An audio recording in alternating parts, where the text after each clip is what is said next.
Binantaan ng Department of National Defense ang lagpas 20 Chinese vessels na nakapalibot sa Pag-asa Island na hindi nila ito hahayaang makapasok sa teritoryo ng Pilipinas. At sa kabilang banda nakaranas din ng interference ng radio challenges mula sa China ang ilang senador na nagtungo sa isla, dahilan para ipangakong maglalaan ng malaking pondo ang Senado para makabili ng mga armas para gawing pangdepensa sa ating bansa. Dudugo ilong nila kung subukan nila. Yan ang banta ni Defense Secretary Gilbert Teodoro sa Chinese Coast Guard at mga Chinese militia sakali magtangka silang pumasok sa teritoryo ng bansa gaya ng Pag-asa Island. Abot sa mahigit 20 ang barko ng China na nakapaligid dito sa Pag-asa Island ayon sa mga autoridad. Abot lang sa 3 hanggang 4 na nautical mile ang kanilang layo dito sa shoreline. Kabilang na diyan ang isang malaking barko ng Chinese Coast Guard at mahigit 20 Chinese militia vessel, sabi ni Defense Secretary Gilbert Teodoro. Kung susubukan ng mga Chinese militia, aabot lang ng 30 minuto, maaaring makapasok sila ng Pag-asa Island, pero mahihirapan silang gawin ito. Meron hong mga contingency protocols which I cannot discuss, but as you see, the mobility that we can generate ay madali lang. Kaya na-transport ho natin lahat ang mga kapatid natin dito. And there are two factors na kailangan natin gawin. Kailangan natin i-harden ang ating facilities, gawing mas sustainable upang sa ganon, hindi kailangan lumikas. Pangalawa, meron tayong mga protocols sa last case hypothetical scenario na worst case na kailangan lumikas. Kahapon personal na bumisita sina Senator Juan Miguel Zubiri kasama sina Senador Joel Villanueva dito sa Pag-asa Island. Pero bago tuluyang lumapag ang sinasakyang eroplano, nakatanggap sila ng radio challenge mula sa Chinese Coast Guard. Nakakaalarma na verbal challenges ng Chinese Navy sa aming eroplano. I think na-experience nyo din po yan sa inyong eroplano. At gusto ko lang pong sabihin kung nakikinig po sila, ito po ang teritoryo ng Republika ng Pilipinas! Ayon sa ilang mangisda na residente ng Pag-asa, madalas nilang nararanasan ang pambubuli mula sa nakapaligid na barko ng China. Kabilang narito ang pagbusina ng malakas sa kanilang mga barko at water cannon kapag napapalapit sa lugar kung saan sila nakaangkla.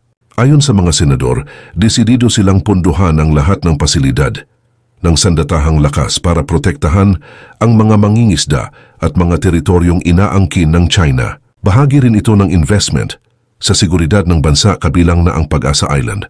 Kahapon pinangunahan ng mga senador ang groundbreaking ceremony ng magiging dormitoryo ng mga tauhan ng Philippine Navy na inaasahang magpapalakas pa sa presensya ng militar at maaring mapigilan na ang panghimasok ng China. Umalis muna tayo sa mga kwentong giyera. Maiba naman tayo at meron akong kwento o trivia para sa inyo. Alam nyo ba na kung gaano kalawak ang Samsung sa bansang Korea? Halos tawagin na ang South Korea na Republic of Samsung. Pero gaano na ba kalaki ang Samsung?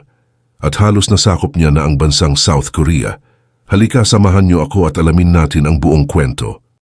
Geographically speaking, ang South Korea ay dapat na mahirap. Bahagya lamang itong malaki kaysa sa state of Indiana. Ang South Korea ay hindi malaki at hindi tulad ng Indiana, hindi rin ito agriculturally productive. Ang bansa ay rugged at steep at hanggang sa 22 lamang ng lupain nito ang aktwal na pwedeng tamnan. Ang masahol pa, ang ganitong hindi magandang kalagayan ay hindi napupunan ng kahit anong uri ng mineral na yaman. Mayroon ngang mga uling sa South Korea, ngunit hindi gaanong marami. Dahil nasa 49th rank ito sa buong mundo sa naturang yaman, ito ay malayo pa sa kanilang mahirap na kapitbahay sa Hilaga.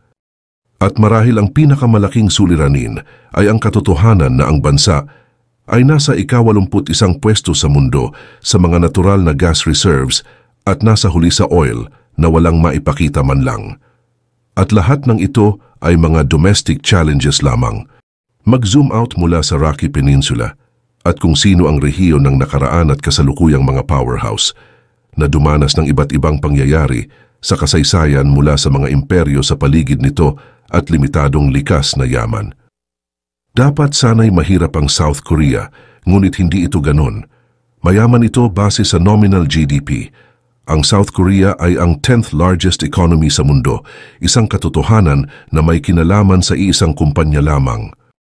Bago pa man magkaroon ng Republic of Korea, at bago pa man magkaroon ng digmaan na nagtatakda sa doktrina sa ekonomiya ng Korea, mayroong isang tindahan ng grocery sa lungsod ng Daegu na nagtitinda ng isda at noodles at kilala sa pangalang Samsung.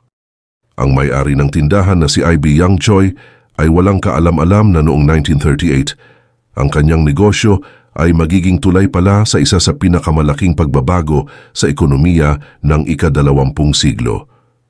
Ito ay tinawag ng mga economists na Miracle on the Han River. Ngayon ang miracle ay medyo misnomer.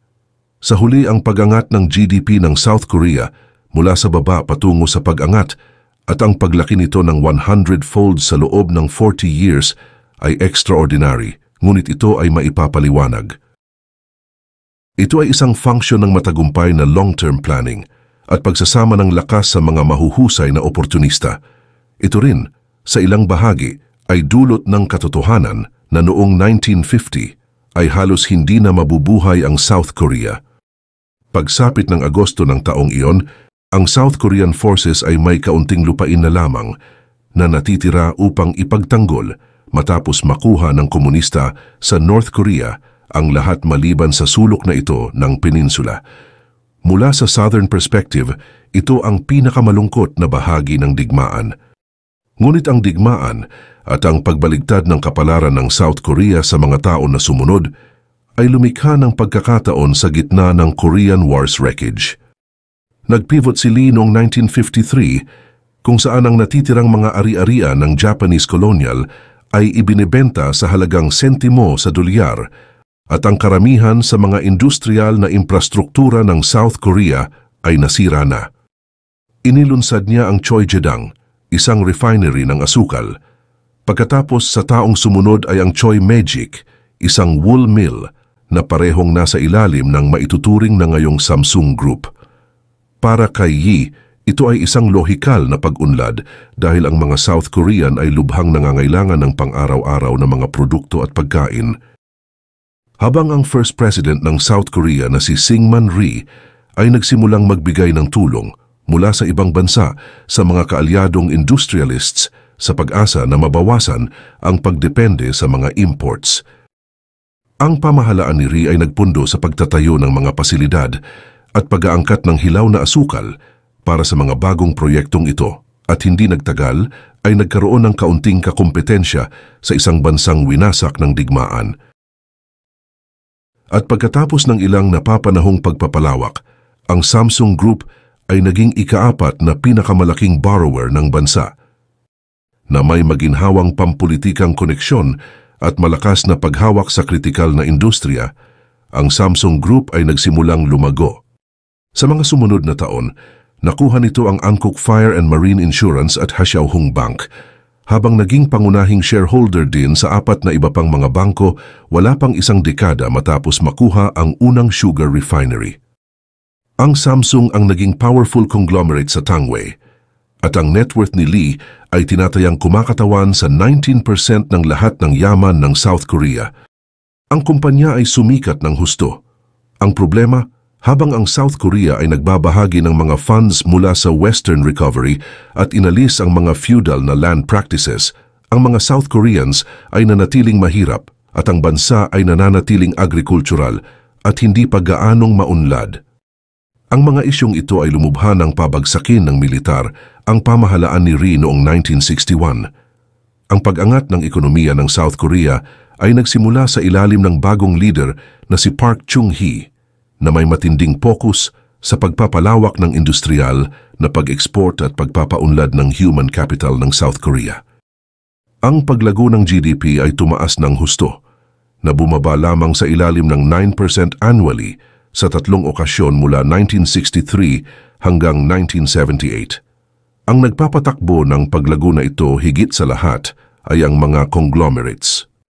Bagaman si Park ay hayagang nagsabing may plano siyang durugin ang mga Korean monopolies na lumitaw sa pamamagitan ng mga kaduda-dudang transaksyon noong post-war period, nag-iba ang kanyang pamamahala nang siya'y maging presidente. Sa halip na buwagin ang mga conglomerates, inatasan niya sila ng pinakamahalagang gawain sa panahon ng exploitation, ang pagpapalaganap ng mga produktong gawa sa Korea sa buong mundo. Sa tulong ng pamahalaan, nagbigay ito ng murang bakal, ng plethora of subsidies ng maluwag na pautang at mga pagbawas sa buwis para sa mga pangunahing tagagawa. Ganun nga ang ginawa ng mga tulad ng Samsung, LG, Hyundai at SK Group, lumawak ng patayo at pahalang. Ang mga pamilyang may kontrol sa mga kumpanyang ito na tinulungan ng pamahalaan ay nakilala bilang chaebols, isang term na pumasok sa karaniwang bokabularyo ng mga Koreano noong dekada 60 at 70. Habang lumalaki ang mga institusyong ito noong dekada 70 at 80, nangibabaw ang chaebols at hinila pataas ang ekonomiya ng South Korea habang ipinapalaganap nila ang kanilang mga produkto sa buong mundo. Naglunsad ang Samsung ng mga TV, pagkatapos ay mga semiconductors, at pagkatapos ay mga mobile phone para i-export. Nagbenta ang Hyundai ng mga kotse sa international market at nagbukas ang LG ng factory sa Huntsville, Alabama. Bagaman nagkaroon ng mga pagtatalo, ang mga mamamayang South Korean tungkol sa papel ng mga chaebol sa politika at lipunan, hindi pinagdedebatehan ang mga kamanghamanghang positibong epekto na naidudulot nila sa pang-araw-araw na pamumuhay. Dumoble ang inaasahang haba ng buhay mula 1950 hanggang 1990, habang bumagsak ng mahigit sa ika-10 bahagi ang mortality rate ng mga sanggol kumpara sa katapusan ng digmaan. Sa kabila ng lahat, hindi nagpakita ng palatandaan ng pagbagal ang mga chaebol sa pagpasok ng bagong century. Patuloy na lumago ang GDP ng South Korea at kahit sa pagkamatay ni Ibong Choi noong 1987, patuloy na lumawak ang Samsung sa buong mundo at namayani sa loob ng bansa sa ilalim ng pamumuno ng kanyang anak na si Yi Kyung-hee. Sa kasalukuyan, 7 dekada mula nang maganap ang maingat na pagbabago ng kumpanya. Ang South Korea ay Samsung at ang Samsung ay South Korea. Para sa karaniwang residente, ito ay isang ugnayan sa isang korporasyon na kasing lalim ng sa gobyerno mismo, marahil pinakamainam na ipinapakita sa pamamagitan ng isang kahangahangang statistik. Taon-taon, halos 20% ng kabuang GDP ng buong bansa ay binubuo ng kita ng Samsung Group. Ang tanging entity na maihahambing dito ay ang pamahalaan ng South Korea na ang paggastos ay karaniwang bumubuo ng 20 hanggang 25% ng GDP. Ang kahindik-hindik na antas ng economic concentration na ito ay nagpapakita na kahit ang pinakamalalang halimbawa sa ibang bahagi ng mundo ay tila karaniwan lamang. Ang pinakamalaking kumpanya sa Japan, ang Toyota, ay naglalaro lamang sa halos 5% ng GDP, samantalang ang Walmart ng United States ay nasa 2.5% lamang. Ang buong ikalimang bahagi ng isang ekonomiya na iniuugnay sa isang single company, lalo na sa isang kumpanya na kontrolado ng isang single family sa isang malaking advanced at diversified economy, ay lubos na walang katulad kahit pa sa global scale. Walang duda na ang kakaibang centrality na ito ay bumabalot sa pang-araw-araw na buhay. Ang mga kabataan at lalo na ang kanilang mga magulang ay nakatuon sa iisang landas tungo sa pagiging tinatawag na Samsung Man. Ito ay itinuturing na pinnacle of success na pumasa sa lahat ng mga academic at social hurdles na kinakailangan upang ituring na karapat-dapat na magtrabaho sa pinakamalaking kumpanya ng bansa. At sa gayon, ang idealistic vision na ito ay nasa buong lipunan ng South Korea. Ang mga tauhan na naghahangad ng isang posisyon sa kumpanya ay kahit na nagiging klise bilang isang punto ng plot sa mga pelikula at palabas sa telebisyon ng bansa. Tulad ng mga kabataan sa Amerika na maaring nakatuon sa paglipat sa LA upang magtagumpay sa Hollywood o mamuhay sa New York upang pumasok sa malaking negosyo, ang mga bata sa Korea ay naghahanda buong kabataan nila upang mag-apply para sa pagkakataon na makipagsiksikan sa mga testing center. Kasama ang 100,000 at iba pa upang sumailalim sa Samsung Aptitude Test. Umaasang makakuha ng mataas na marka upang mapansin ng mga recruiter. Ang daan-daang libo ay hindi pa magkakaroon ng pagkakataong sumailalim sa pagsusulit. Pagkatapos halos wala ng iba kundi ilang libo lamang ang makakausad mula dito at maiiwan ang mga grupo ng nadismaya na kabataan na patuloy sa sumunod na antas sa social hierarchy ng Korea sa pamamagitan ng pagtatrabaho para sa mga mas maliit at hindi gaanong kilalang chaebol tulad ng Hyundai o LG. Para sa mga hindi nagtagumpay doon, sila ay lumilipat sa mga maliit at medium-sized na employers sa bansa, isang katotohanang kanilang pipiliting itago mula sa malalayong kamag-anak at mga kaibigan dahil sa ito ay itinuturing na kabiguan. Ang sentralisadong pokus na ito ay maaring maipasa sa malaking bahagi dahil sa kung gaano kahalaga ang pagtutok ng Samsung sa buhay ng mga taga-South Korea. Kapag bumibili ka ng smartphone sa South Korea, binibili mo ito mula sa Samsung. Kapag kailangan mo ng life insurance sa South Korea, bumibili ka ng patakaran sa Samsung at sumasakay ka ng ferry. Sa South Korea, sumasakay ka sa isang barko na gawa ng Samsung. Kapag pumupunta ka sa theme park sa South Korea, muling nagbabayad ka ng pera sa Samsung. Ang magulo at tila wala sa direksyon na structure ng conglomerate ay nagpapakita ng paraan kung paano sinusundan at kinukuha ng Samsung ang mga pagkakataon kahit saan ito mag-exists sa kasaysayan at talagang naging isang critical factor sa patuloy na pag-angkin ng kapangyarihan ng pamilya Yi. Sa ngayon, mayroong 59 na pangunahing affiliate companies ang Samsung. Bagaman tulad ng maraming aspeto ng istruktura ng pag-aari ng Samsung, ito ay isang soft subjective definition sapagkat ang karamihan sa paraan kung paano hawak ang kontrol sa buong imperyo ay soft at subjective.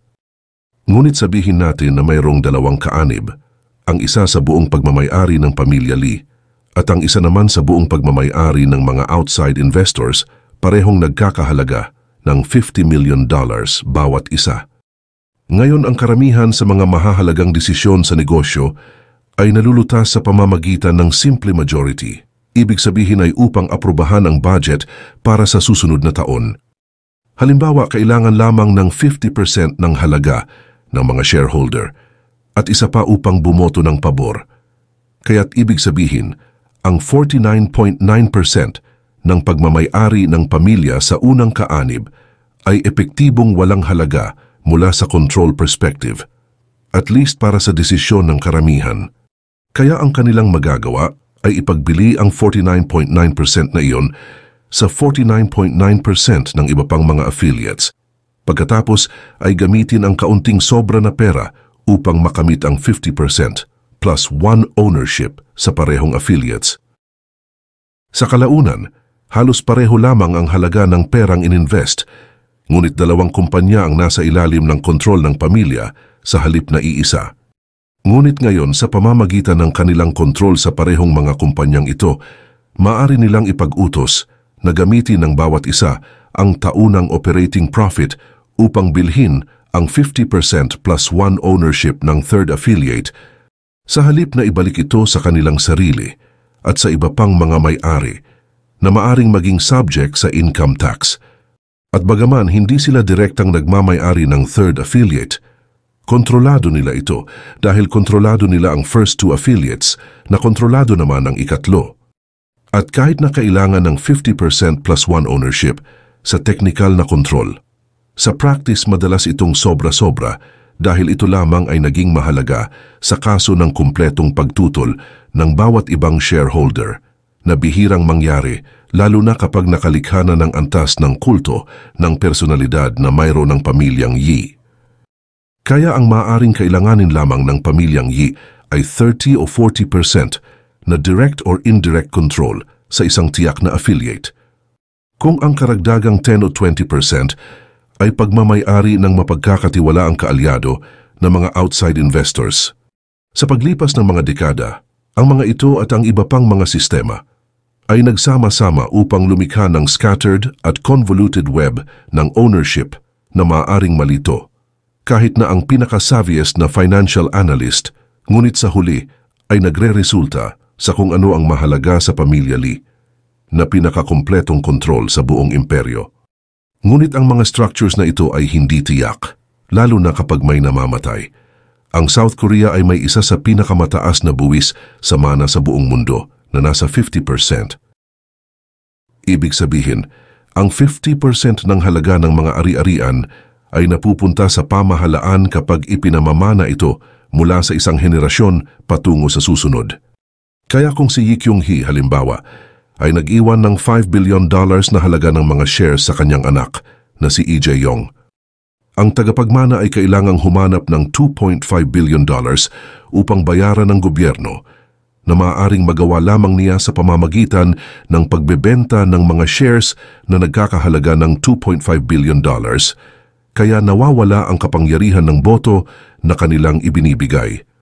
Ang haka-hakang ito ay nagsimulang magkaroon ng tunay na kabuluhan noong May ng 2014 dahil sa pangyayaring ito na heart attack si Lee Kyung-hee.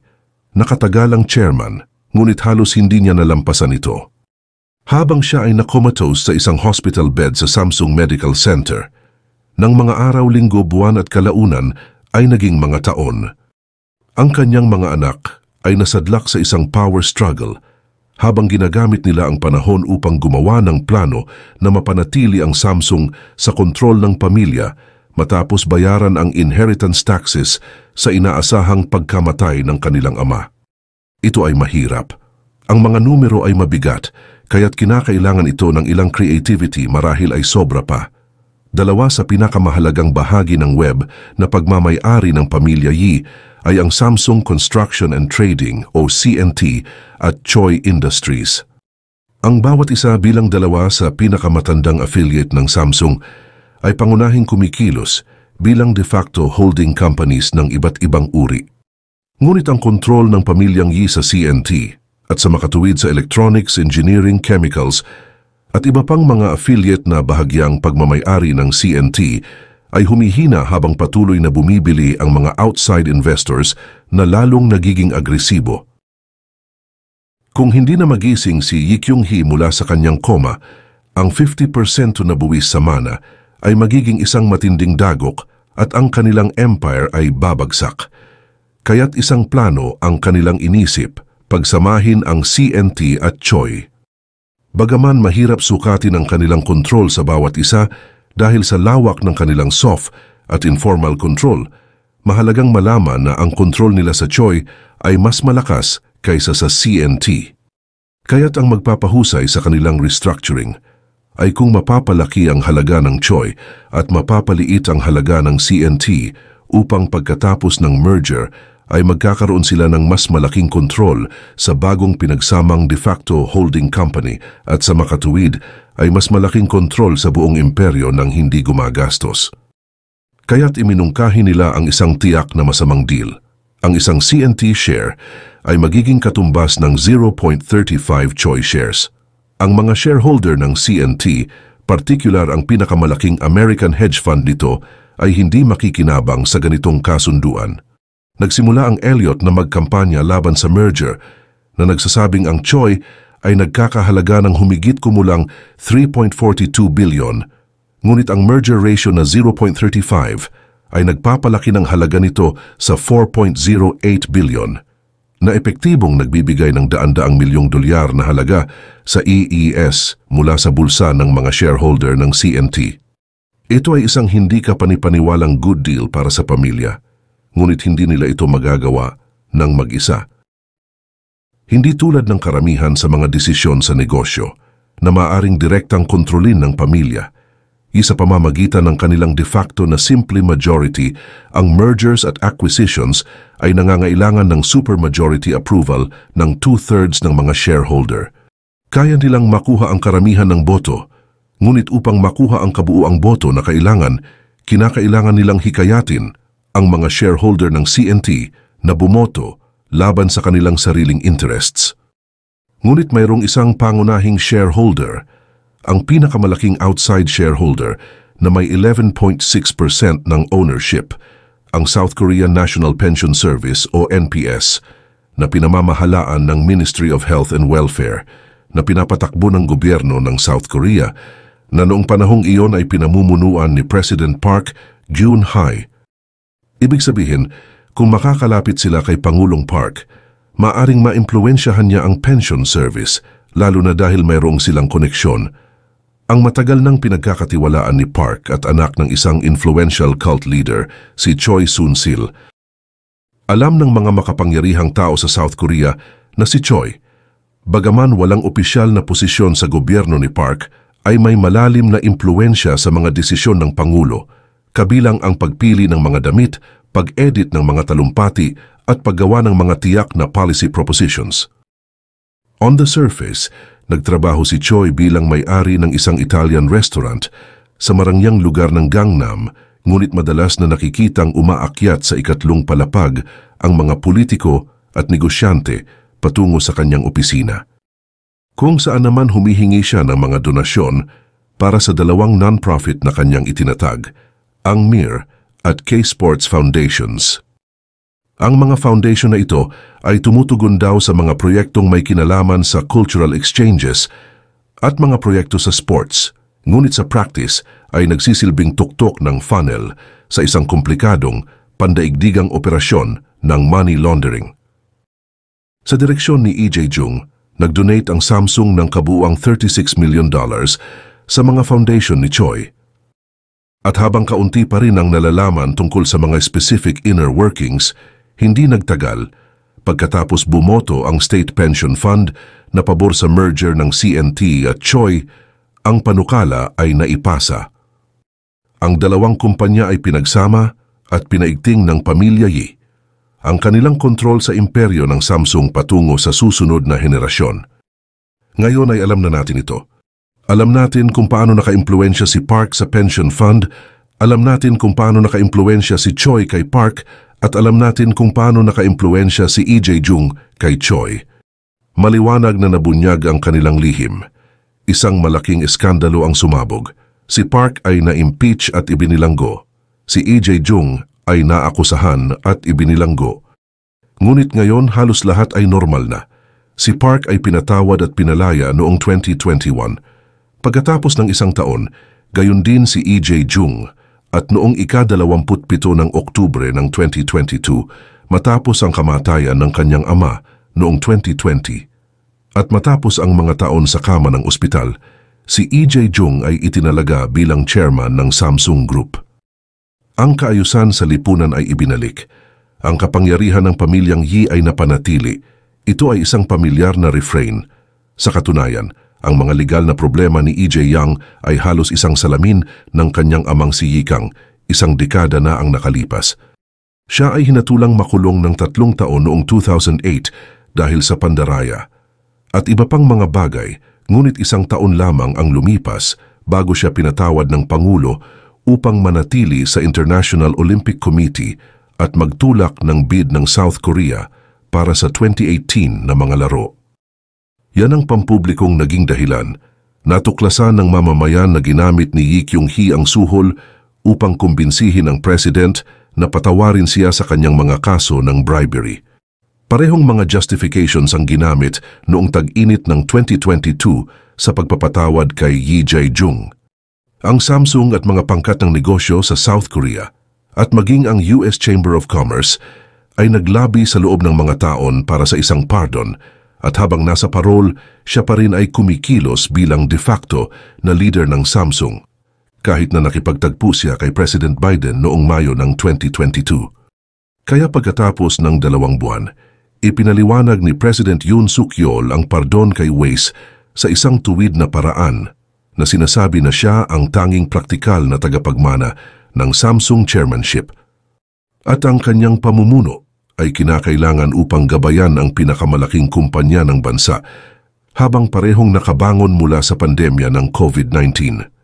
Ang pagpapaliwanag na ito ay hindi gaanong malayo.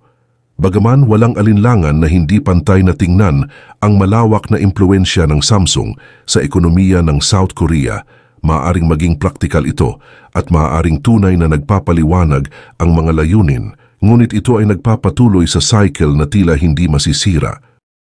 Ang South Korea at lalo na ang mga politiko sa South Korea ay hindi maaaring mabuhay nang wala ang Samsung. Ngunit sa isang aspeto, ang Samsung ay maaring mabuhay ng hindi gaanong umaasa sa South Korea. Maari itong mag-restructure, mag-relocate, at mag-focus sa ibang lugar sa mahabang panahon. Ang power structure ng negosyo sa itaas ng bansa ay kaakibat sa sitwasyon kung saan mayroong ganitong kalaking kumpanya sa isang maliit na bansa, ngunit mahirap paniwalaan na ito ay maaaring manatili sa habang panahon. Bagaman hindi maaring pamunuan ng mga korporasyon ang mga bansa, at ang pampublikong pagtutol laban sa Samsung ay lumalago sa mga mas batang henerasyon kulang sa simpatya mula sa pagkilatis sa integral role ng kumpanya sa pagsiklab ng bansa. Ang mga ito ay lalo pang lumalaban kontra sa cronyism at corruption. Mahirap malaman kung aling house of cards ang mauunang mag-crumble. Mangyari kaya ang komplikadong structure ng convoluted ownership na nagpapanatili sa pamilyang Yi sa kontrol, o mangyari kaya ang mahinang balanse ng kapangyarihan sa pagitan ng Samsung at South Korea na maaring masira ng mga taong bumubuo sa kabuuan ng dalawang tanyag na institusyon.